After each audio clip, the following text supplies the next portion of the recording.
ಎಲ್ಲರಿಗೂ ನಮಸ್ಕಾರ. ನಾನು ನಿಮ್ಮ ಚೆನ್ನ. ಈ ಒಂದು ವಿಡಿಯೋದಲ್ಲಿ ವಾಟರ್ ಪೊಲ್ಯೂಷನ್ ಎಸ್ಸೆ ಅಂದ್ರೆ ನೀರಿನ ಮಾಲಿನ್ಯ ಪ್ರಬಂಧ ನೋಡ್ತಾ ಇದೀವಿ ಇಂಗ್ಲಿಷ್ ನಲ್ಲಿ, ರೈಟ್? ಹಾಗಾದ್ರೆ ಏನೇನು ನೋಡ್ತೇವೆ ಅಂದ್ರೆ ಇಂಟ್ರೊಡಕ್ಷನ್ ನೋಡ್ತೇವೆ, ಕಾಜಸ್ ನೋಡ್ತೇವೆ, ಎಫೆಕ್ಟ್ಸ್ ನೋಡ್ತೇವೆ, ರೆಮಿಡೀಸ್ ನೋಡ್ತೇವೆ, ಮತ್ತೆ ಕೊನೆಗೆ ಕನ್ಕ್ಲೂಷನ್ ನೋಡ್ತೇವೆ, ರೈಟ್? ಹಾಗಾದ್ರೆ ಇಂಟ್ರೊಡಕ್ಷನ್ ಇಂದ ಪ್ರಾರಂಭ ಮಾಡ್ತಾ ಹೋಗುವ. ಓಕೆ, ನಾನು ಕನ್ನಡದ ಮೂಲಕ ನಿಮಗೆ ಏನೋ ಈ ಅರ್ಥ ತಿಳಿಸ್ತಾ ಹೋಗ್ತೇನೆ, ಇಂಗ್ಲಿಷ್ ಅರ್ಥ ತಿಳಿಸ್ತಾ ಹೋಗ್ತೇನೆ. ಈಸಿಯಾಗಿ ನೀವು ಎಕ್ಸಾಮ್ ಬರ್ಲಿಕ್ಕೆ ಸಾಧ್ಯ, ಎಕ್ಸಾಮ್ ನಲ್ಲಿ ಈಸಿಯಾಗಿ ಅಂಡರ್ಸ್ಟ್ಯಾಂಡ್ ಮಾಡ್ಕೋತೀರಾ, ರೈಟ್? ಓಕೆನಾ? ಇಂಟ್ರೊಡಕ್ಷನ್, ಪೀಠಿಕೆ. Water is very important for all living beings. ಅಂದ್ರೆ ನೀರು ಎಲ್ಲಾ ಜೀವಿಗಳಿಗೆ ಬಹಳ ಮುಖ್ಯ ಅಂತಕ್ಕಂಥದ್ದು. We need clean water for drinking, cooking and daily use. ಅಂದ್ರೆ ನಮಗೆ ಕ್ಲೀನ್ ವಾಟರ್ ಬೇಕು, ಶುದ್ಧ ನೀರು ಬೇಕು. ಯಾವ್ದಗೋಸ್ಕರ ಅಂದ್ರೆ ಕುಡ್ಲಿಕ್ಕೆ, ಅಡಿಗೆ ಮಾಡ್ಲಿಕ್ಕೆ ಮತ್ತು ದಿನನಿತ್ಯ ಬಳಸಲಿಕ್ಕೆ ಅಂತೇಳಿ. But today water pollution is A very serious problem.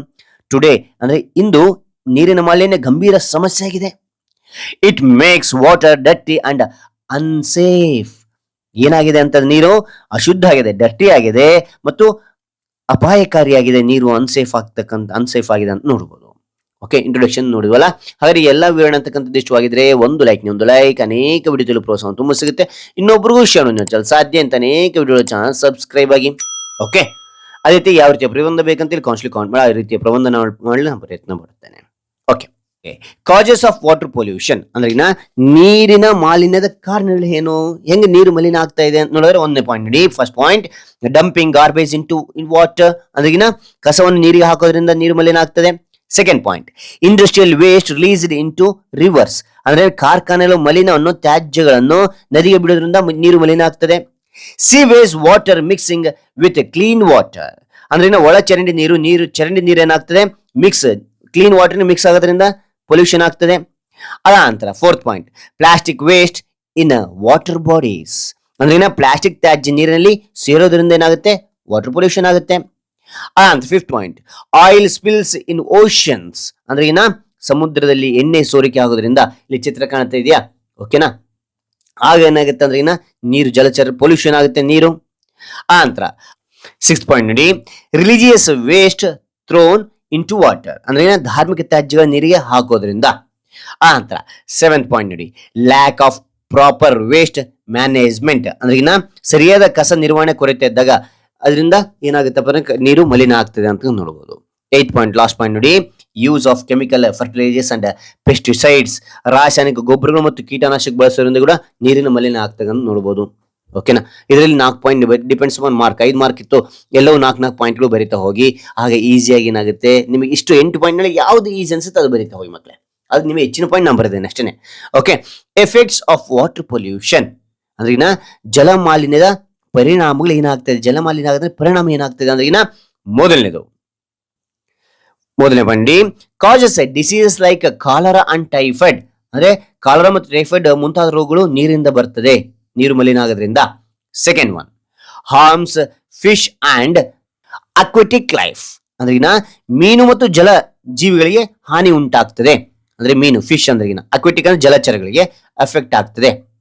Third point, makes water unsafe to drink. ನೀರು ಅಶುದ್ಧ ಆದ್ರೆ ಅದು ಕುಡಿಯಲು ಅಸುರಕ್ಷಿತವಾಗಿರ್ತದೆ. Fourth point, effects human health. ಹೆಂಗಾಗ್ತದೆ, ಎಫೆಕ್ಟ್ ಆಗ್ತದೆ ಯಾರಿಗೆ ಅಂದ್ರೆ ಹ್ಯೂಮನ್ ಅಂದ್ರೆ ಮಾನವನ ಆರೋಗ್ಯ ಹಾನಿ ಉಂಟಾಗ್ತದೆ ಅಂತ ಹೇಳಿ. Fifth point, reduces water quality. ಓಕೆನಾ, ನೀರಿನ ಗುಣಮಟ್ಟ ಕಡಿಮೆ ಆಗ್ತದೆ. Sixth point, damages ecosystem. ಅಂದ್ರೆ ಪರಿಸರ ವ್ಯವಸ್ಥೆ ಹಾನಿಯಾಗ್ತದೆ ಅಂತ ಹೇಳಿ.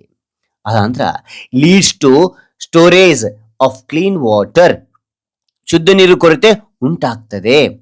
ಆ ನಂತರ ಎಫೆಕ್ಟ್ಸ್ ಅಗ್ರಿಕಲ್ಚರ್. ಅಂದ್ರೆ ಕೃಷಿಗೆ ದುಷ್ಪರಿಣಾಮ ಬೀರ್ತದೆ ನೀರು ಅಶುದ್ಧ ಆಗೋದ್ರಿಂದ.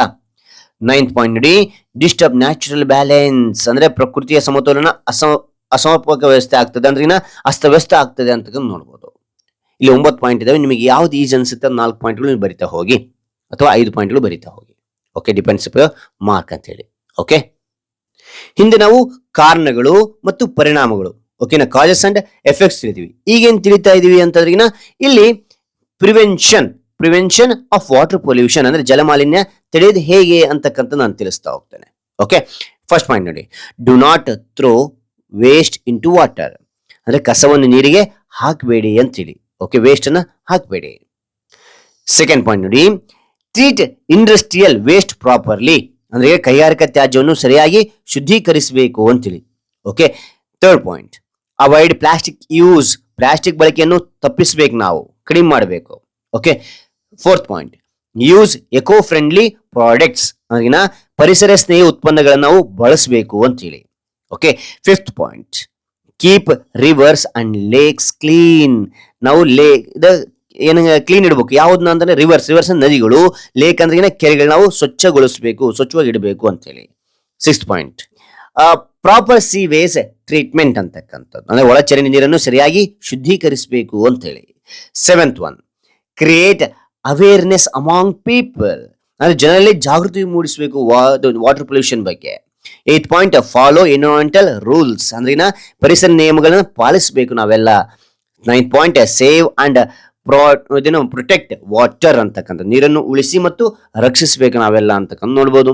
ಓಕೆನಾ, ಇವೆಲ್ಲವೂ ಕೂಡ ಏನಾಗಿರ್ತದೆ ಅಂದ್ರೆ ಪ್ರಿವೆಂಟ್ ಆಫ್ ವಾಟರ್ ಪೊಲ್ಯೂಷನ್, ಜಲಮಾಲಿನ್ಯ ತಡಿತಕ್ಕಂಥ ಒಂದು ಪಾಯಿಂಟ್ಸ್ ಆಗಿರ್ತವೆ. ಇದ್ರ ಕೂಡ 4 ಅಥವಾ 5 ಪಾಯಿಂಟ್, ನಿಮ್ಗೆ ಯಾವ್ದು ಈಜಿ ಅನ್ಸುತ್ತೋ ಆ ಪಾಯಿಂಟ್ಸ್ ಬರಿತಾ ಹೋಗಿ.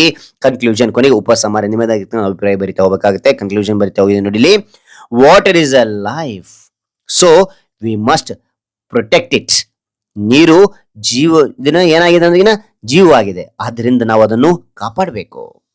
Clean water is necessary for a health life, ಶುದ್ಧ ನೀರು ಆರೋಗ್ಯ ಅಗತ್ಯವಾಗಿರ್ತಕ್ಕಂಥದ್ದು, ಆರೋಗ್ಯಕರ ಜೀವನಕ್ಕೆ ಅಗತ್ಯ ನೀರು ಅಂತಕ್ಕಂಥದ್ದು.